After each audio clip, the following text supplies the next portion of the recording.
Hi, I'm Maria Theoharis or Velosos on social media. Thanks for watching or listening to Sava 50 on Soul Gunai Style Podcast. Today, Mary Morton talks about how her son's discussion about climate change gave her the fuel to eventually create Edinburgh Street Stitchers. I hope Mary comes back on the podcast soon. Grab a cuppa and relax with us. It was Judith Staley who asked me to interview you. Yeah, she was one of the first people who came along to my first street stitching event. So, yeah, she's turned into a good friend since then. Yeah, she's a lovely person. Mary, thank you for coming on to the podcast for So Over 50 on Soul Gunai Style Podcast. For people who don't know you, I'm in Sydney, Australia, and you're in Edinburgh. Scotland, yeah. When I was doing some research about you, there are a lot of accounts that we can find you. So can you talk us through how we can find you and, more importantly, Edinburgh Stitchers? The most sensible one is on Instagram. There's an account which is called Edinburgh Street Stitchers. So any information about what's happening with the street stitching will be on there. Personal account that I have with Instagram is MVM13. You can find me there too. I also do Facebook. So yeah, those are the places that I can be found online. Let's talk about you and the street stitching. If I go right back to why I got into this in the first place, in 2019, I was having a conversation with my son. And he was telling me about all of the changes that he was making to his life because of climate change. I had said to him, that's a lot. You're making a lot of changes in your life. Surely the situation isn't as bad as all that. He went, oh, Mum, And I thought, I need to learn more about this. I'm obviously have been left behind. So I did 3 online, I think they call them MOOCs or something, massive open online courses with Future Learn. They were about, the first one was climate change, the science, then climate change tipping points, and then climate change, what can you do about it? And in the third one, it had said there's 3 basic things that you can do is you can make changes in your own life to reduce your own carbon footprint. You can lobby government and industry to get them to make changes to how they are tackling the climate situation. And you can talk to people about climate and try and make more people aware of the fact that we all need to be doing as much as we can now because of the urgency of the situation. So I thought, right, okay, how can I do that? So I was looking for volunteering opportunities. Now that I was retired, I thought I might as well use my time for doing something. An organisation here in Edinburgh called the Shrub Co-op, which is for Sustainability and Reuse Hub. They were running various different things. And one of those things was they were running drop-in garment repair sessions. So I started going along to those as an extra helper and found that was a way that I could sensibly get involved. Because one of the things that I hadn't realised until I got involved with Shrub was that textiles have a huge carbon footprint. For example, here in Scotland, there was a recent report looking at household waste, which said that 6% of household waste in Scotland by weight is textiles, but that 6% accounts for 30% of the carbon. So if we can all wear our clothes for a bit longer and not buy so many, then that makes a really big impact. It's one of the big things that each of us as an individual can do. It's a big concept for people to understand that what you've got actually is more than just that item. It's what went into it to create that item. Yeah. And I also started doing some reading and learning around the textile industry and was really horrified by the abuses and the human rights issues that are built into every piece of textile that comes to us. At that point, had decided that that's it. It's going to be secondhand clothing from now on. I have bought a couple of pieces of fabric, but not very many. I'm really cutting back, and when I'm going into charity shops these days, I'm not necessarily looking at the garment. I'm actually much more interested in the textile and what can I do with that. So yeah. I think the good thing about living in the UK is that you do have a lot of charity shop opportunities to do that sort of shopping. Yeah, I mean, I do think we are very lucky here because there's a big network of charity shops in the UK. But having said that, because Shrub also has a kind of charity shop section, what they do, because they're a zero waste charity, so they do food sharing and various other things as well, and bicycle repair and whatnot. But I've had the opportunity of kind of being behind the scenes at the charity shop in terms of, when stuff comes in, how they tackle that. An awful lot of it is not fit to be resold. I don't know whether it's a global figure or a UK figure, but only about 15% of items that are donated are actually resold. That an awful lot of the rest of it goes to rags for recycling. I was looking at Wendy Ward. She's been doing research in that area, and apparently there are places where you could donate fabric or clothing that you weren't going to use for scraps, and now they've said stop because they've got too much, and they've got the waste issue to deal with now. As well as when charity items are donated to charity shops, as well as going to waste textiles just to be shredded and used for, carpet underlay and things. They also send, great bundles of garments to the third world. It just moves our problem to somewhere that's less able to deal with it. There's no such thing as a way, is kind of how I've started thinking about clothing. You can throw it away, but it's never actually away, particularly if it's made from fossil fuel fibre, plastic basically, then it's going to be in the world in some form for hundreds of years. So there's no such thing as a way. And so what step did you then take after learning all of that? I'd started regularly volunteering with the Shrub Co-op, the sewing sessions, and I found that really very interesting.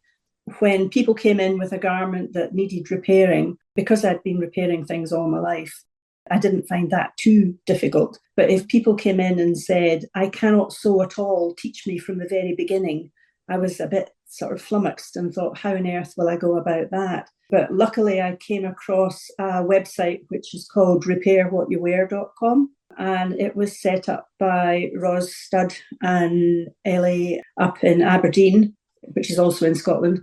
One of the things that they had on their website, and in fact on their YouTube channel, is a video which is for people who can sew and want to pass on garment repair skills. And it's a very sort of short, it's just an hour and a half kind of program of how you can pass on the basic skills of threading a needle, securing your thread, backstitching a seam, sewing on a button and taking up a hem. And that was invaluable. I booked myself onto the course and did it on the Wednesday. And then I think on the Friday, I had booked myself to run a course for people who couldn't sew for a half a dozen people. So it was kind of like trial by fire. It worked really well. I was very impressed. It was an organisation called Sustainable Fashion Scotland, I think. So there was lots of youngsters who hadn't learned to sew. I think I was one of the lucky people.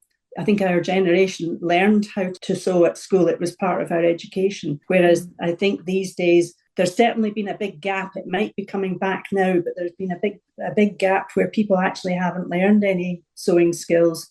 When you're passing on skills, it's usually an intergenerational thing, which is great because it's nice to be able to be working closely with young people. I think when you retire, sometimes that takes you straight off into the entertainments that are all people of the same age, which is limiting. Yeah, it's limiting. And all of those skills that you have that you've learned for at least 60 years then gets put to side. And how do you pass that on? So what you're doing is actually great. Yeah. Because you're passing those skills on to a generation that haven't had the opportunity. One of the things about it is it's a great joy to be doing it. It's very rewarding. One of the things that when we're at the sewing session, one of the things that the other sewing volunteers that we often reflect on is you always learn something. It might not be about sewing, but you always learn something. So after that, I was thinking to myself, well, this is all very well, Mary.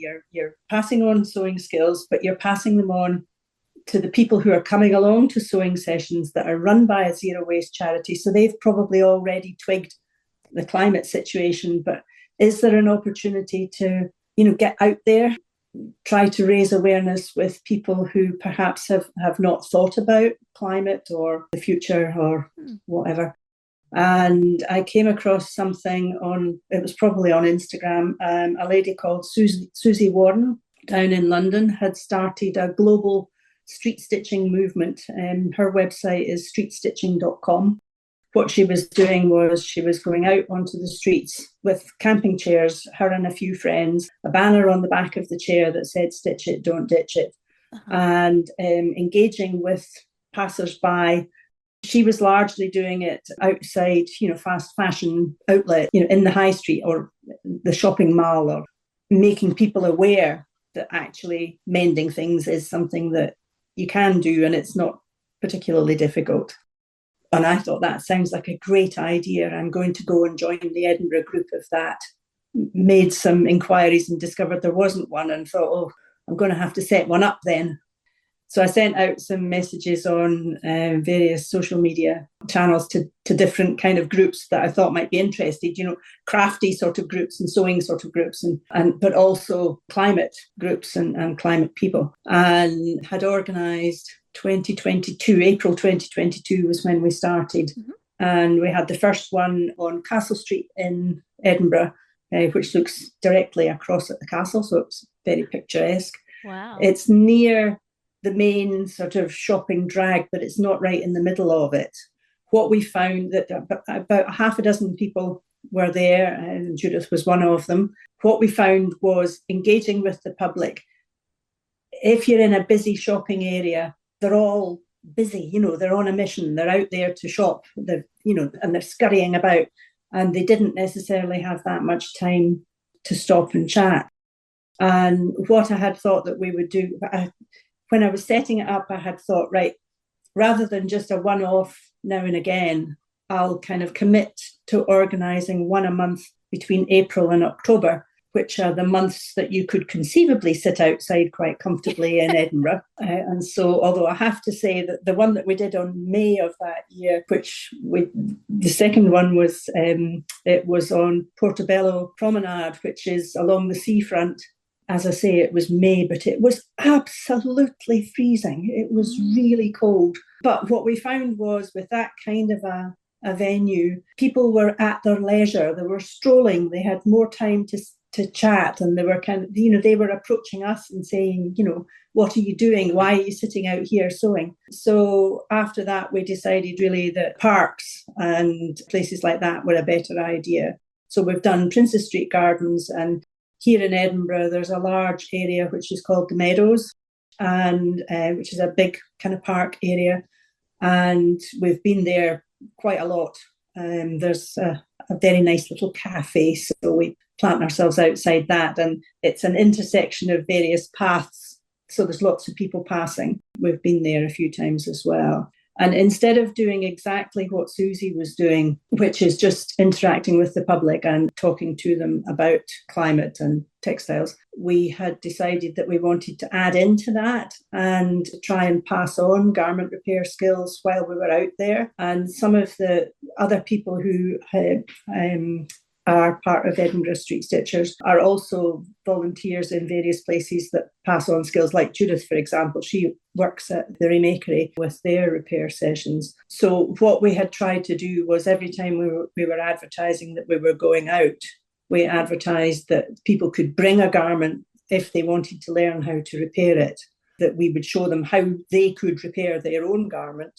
Also, the other thing that we do is we signpost people to local places where they can gain repair skills, and also to Rosie's website, the repairwhatyouwear.com site. It has videos on there of how to start from the very beginning of the core skills with left and right hand videos, which is very valuable. Yeah. And then she has videos of common repairs and how to do them. So it's a really useful resource for us to be able to direct people to. If you're in a situation where you don't have time to actually show people how to complete their repair, you can just direct them to that website, and you know that they'll be able to figure it out from there. And is there a common set of questions that people ask when they do stop and talk to street stitchers? I would say that the most common thing that happens is, if we engage with somebody, quite often my introductory question is, do you sew? And if they say no, they very often follow it up with, but I'd like to. So that was an interesting thing to find out, that quite a lot of people actually do want to gain the skills to be able to do their, minor repairs for themselves. Yeah. Each person that comes along is coming along to it, with a different mindset. You were doing mending and repairing in an environment where people understood and had the same mindset, whereas street stitching is interacting with the next group of people who would like to stitch but haven't had that opportunity. Or haven't even ever thought about it, is the other thing. It's quite easy, It's not a complicated thing. One of the other things that we have discovered is that one of the major barriers for people is threading a needle. And if you can spend the time at the very start, because it's very easy when people come along and they can't, they're struggling to thread a needle, it's very easy to say, oh, just give me that, I'll do it for you. Mm-hmm. But that then doesn't enable them to learn to do it for themselves. One of the things that Roz has on her website is the easy way to thread a needle. And when I had first come across it, I had thought, I don't need to watch the one about how to thread a needle. I know how to do that. And then I thought, Mary, if you're passing on skills and you're directing people here, you need to be doing it the same way that they're doing it. So I watched the video of how to thread a needle and thought, my God, that's so much easier than the way that I do it.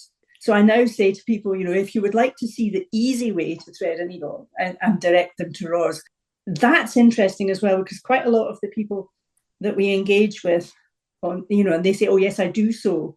And, you say to them, do you know the easy way to thread a needle? And they're kind of like, oh, I'm not sure that I do. And then you show them and they go, oh, my God. And that's a real good way of getting people hooked in. Because when they realize that there are, little tips and tricks that can make their life so much easier, then they think, this is something that's worth engaging with, and it's worth spending the time to have this chat because I'm going to learn something that's going to help me. So. And it's the easy way to do it, and they can achieve that rather than the really complicated one where, and you don't get it through the first time. If it's something, if you can give them something that's an easy skill, then it's more motivating, isn't it? And I think one of the other things that we often say to people is, the more you do it, the better you'll get. And it's just a question of practice. It's none of these skills are particularly difficult. It's just a question of keeping at it. Your particular sewing journey, once you learnt about climate change through your son encouraging you to learn about it, what sort of sewing were you doing prior to that change? Right. Not actually a great deal. I mean, I learned to sew when I was, just quite young. My grandma she trained as a seamstress, and I was always interested.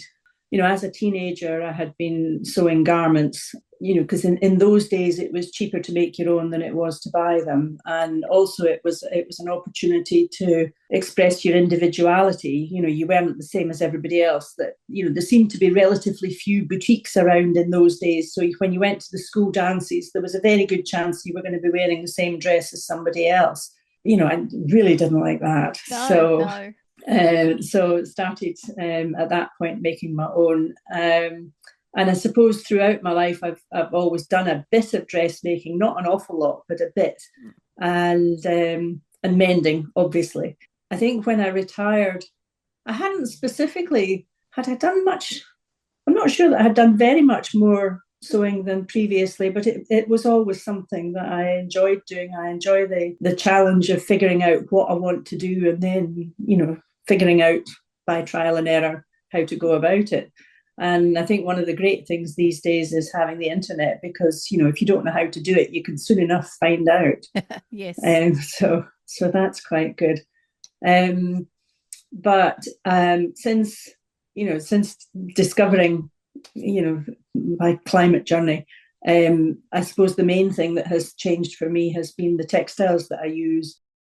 As far as possible, I'll use things that already exist. For instance, this dress, which you can see, it was one of my neighbours who does patchwork, and she had excess and lots of little bits, and she knew that I volunteered with Shrub and said, you might find these useful for, when you're doing workshops and things. So she gave me a great pile of scraps of lovely patchwork fabrics, and I just wasn't going through it with the sewing sessions. I wasn't making much of a dent in it, and I thought, I'm going to make that into a dress. So by that stage I had met Jane Milburn, who wrote this book. It's called Slow Clothing. In that book she has got a self-drafted pattern for a pinafore dress, and I thought, I'm going to give that a go. I did the initial one out of an old sheet, and then I joined the strips. I joined the pieces of patchwork fabric into strips and just laid it all out on top of the pattern pieces that I had made, and then sewed it all together. And then I used the sheet that was the toile for the lining of it. That's the kind of stuff that I do now. And because I've got this, which is very jolly, when you wear it, people, it's an automatic conversation starter, and then you can straight away get into the whole thing about reusing and making the most of all of the bits, and it's not waste until you waste it, and all of that kind of thing. And the top, which is a cotton jersey, I went along to a course here in Edinburgh that was run by a group called the Remode Collective, and they do quite a lot of stuff around rescuing textiles.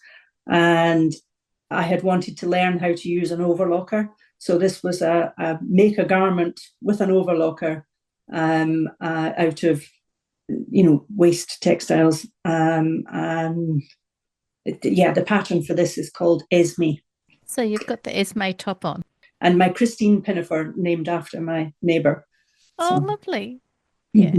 And you're right, your pinafore, the fabrics are very jolly. So wearing them at this time of year while it's snowy and cold, it's a good outfit. A good thing, yeah. Is there any advice that you would give to people who are thinking of creating a street stitching group in their area? Now that you've learnt about it, understood, what the benefit of it is, what advice would you give people who want to create their own street stitching group? I would absolutely encourage them to do it, because it is great fun, and you meet so many nice people who are like-minded. It's a really lovely thing to do. On the streetstitching.com website, there's information about how to go about it. All you need is people. As I say, the way that I went about finding out was just to go onto social media and say, this is what I'm planning to do. This is the date and the time and the location. If you want to join me, get in touch.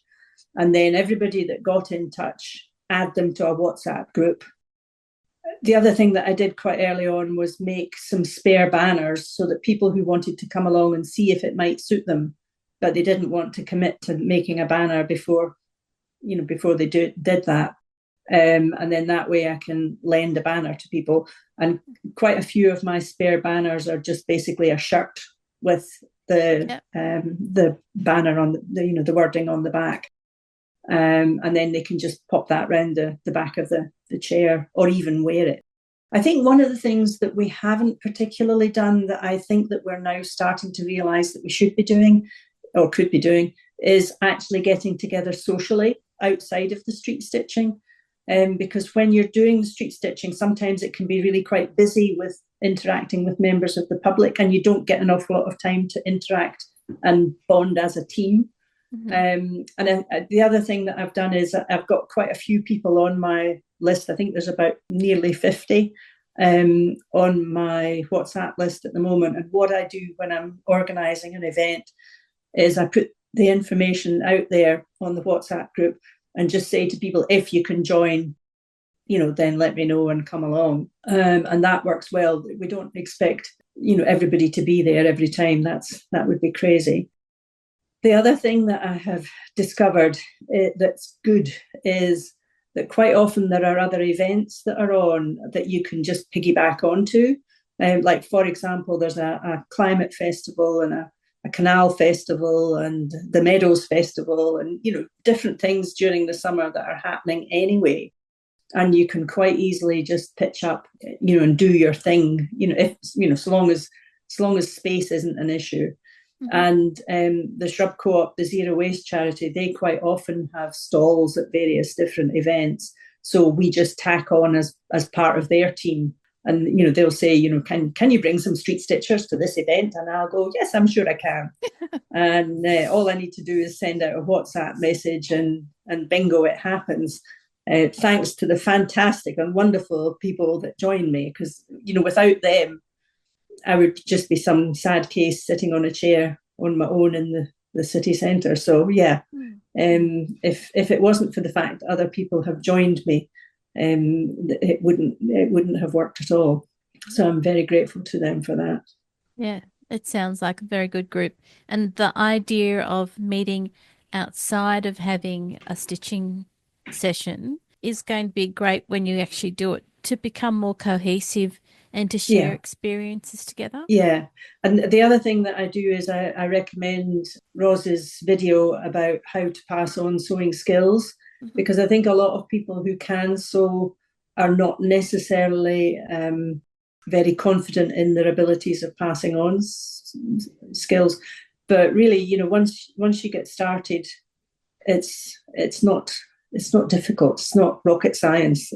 And with mending, and in particular with mending, there's kind of like no wrong way of doing it. There's many, many right ways of doing a mend.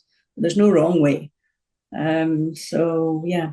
And I suppose if people want to have a discussion around visible versus invisible mending, well, that's fine. But it's all mending.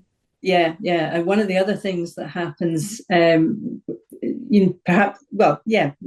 kind of mending get together, if somebody brings along a garment and you look at it and you're a bit kind of like, oh my God, how on earth will I do this? If there's two or three others, sewers around, and you can all get together and somebody will go, oh, well, I would do it this way. And somebody else would, well, have you thought about this? What about needle felting? And, so we kind of, have a sort of a discussion around everybody's different ideas, and then usually pull them all together and do something that incorporates bits, from everybody. So, yeah. So that's really helpful. And the other thing, of course, with any team, different members of the team have different specialities, if you like.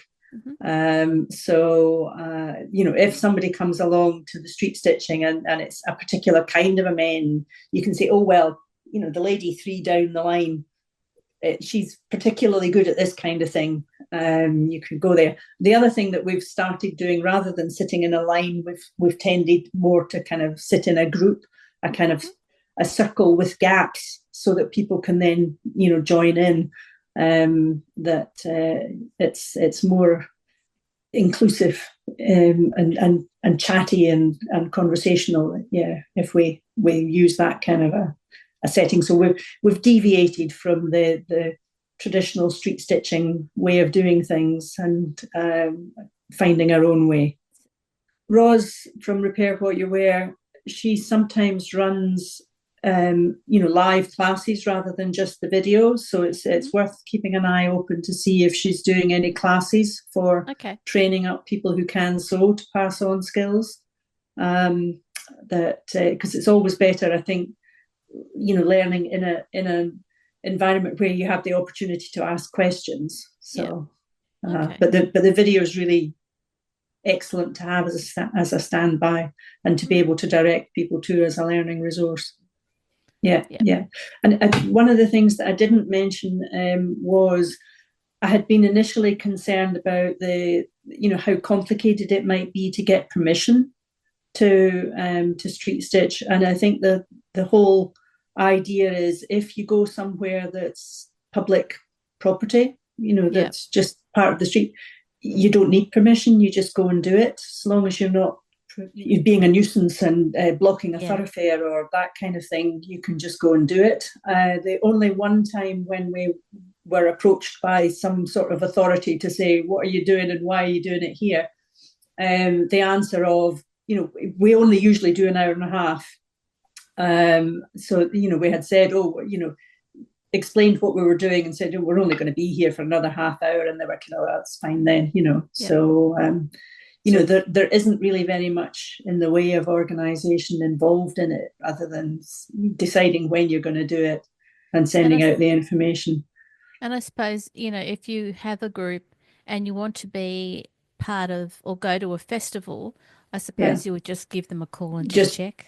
Yes, just check that it's suitable for them to do that. It's quite interesting now, though, because because we've been doing this for 3 years, when we go to events, people will say, "Oh, you were at the such and such festival." So so even although they maybe don't engage with you, there is an impact from being out there and mending in public that you're not aware of, but you're having an impact, even although people might not be engaging. So it's been an absolute joy to do it. So I'm really pleased that other people are thinking about joining in, because that would be great. And so listeners and viewers will be able to find more details of what you've discussed on the website, on the links to the video and the audio and everywhere. So I'll do my best to make sure I get as much from Mary so that I can pop them there, and that way people can learn and possibly start their own street stitching group in their local area. Yeah, absolutely. And if anybody wants to get in touch directly, if they have a specific question, I'm absolutely happy to deal with that as well. So, and where would they contact you directly? Probably through the Instagram account's the best thing, or I do have an email address with Shrub that I could give you if that would be suitable as well. All right. I'll send you that for the list. Mary, thank you for giving us your time, talking us through what it is you're doing with street stitching and why, and also being a resource of people who want to start their own street stitching group. So thank you. Thank you. Thank you very much for inviting me. It's been very interesting. It's been a pleasure, Mary. I'm so glad to have met you. And you too. Thank you very much. Thank you. This episode of Soul Gunnar Style Podcast Force Over 50 was video and audio produced by me, Maria Theoharis, in my sewing room with permission from Mary. Sound by bensound.com. If you'd like to support the production of Soul Gunnar Style Podcast, pop over to Patreon. Make sure you direct message Sandy on Sober 50 to support their challenges and guest posts. Go back through the podcast archive to hear and see more people from the Sober 50 community. There are over 450 episodes to listen to on Soul Gunnar Style Podcast. I look forward to being with you in your sewing room next time. Stay safe, everyone.